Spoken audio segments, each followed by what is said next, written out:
पूरे देश के साधु संतों को महाकुंभ का बेसब्री से इंतजार रहता है। इस साल 12 साल बाद प्रयागराज में महाकुंभ का आयोजन होगा। प्रयाग महाकुंभ की शुरुआत पौष पूर्णिमा स्नान के साथ 13 जनवरी 2025 को है। वहीं महाशिवरात्रि के दिन 26 फरवरी 2025 को अंतिम स्नान के साथ इस महापर्व का समापन होगा। इस दौरान 5 शाही स्नान भी होंगे।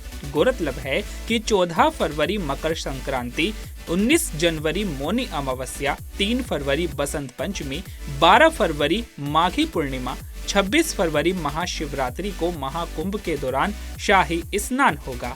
धार्मिक मान्यता के अनुसार महाकुंभ में स्नान करने से जातकों को मोक्ष की प्राप्ति होती है और सभी पापों से छुटकारा मिल जाता है। प्रयागराज में महाकुंभ के दौरान त्रिवेणी संगम के तट पर स्नान करने का विशेष महत्व है। इस त्रिवेणी संगम पर विशेष अवसरों पर स्नान करने को शाही स्नान के नाम से जाना जाता है। लेकिन क्या आपको पता है कि त्रिवेणी संगम पर शाही स्नान किस कारण से किया जाता है? तो चलिए जानते हैं।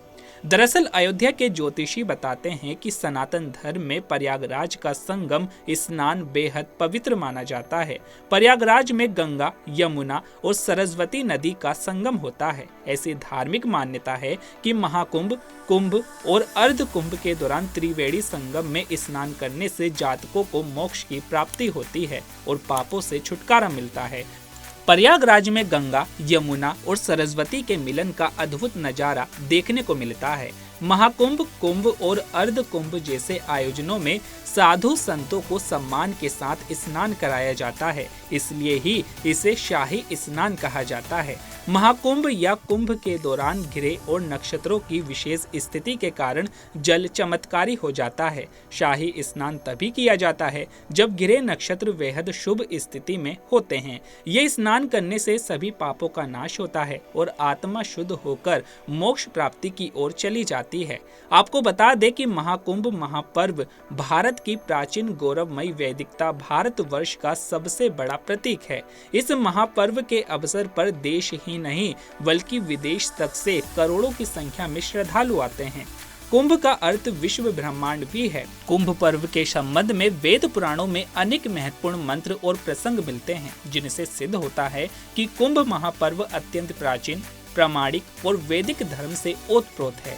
ऋग्वेद के दशम मंडल के अनुसार कुंभ पर्व में जाने वाला मनुष्य स्वयं स्नान, दान, होमादि सत्कर्मों के फल स्वरूप अपने पापों को वैसे ही नष्ट करता है जिसे कुठार वन को काट देता है।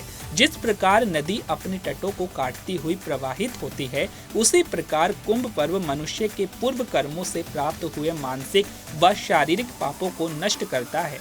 तो अभी के लिए केवल इतना ही। ऐसे ही तमाम खबरों के लिए बने रहिए पंजाबकेसरी.com पर।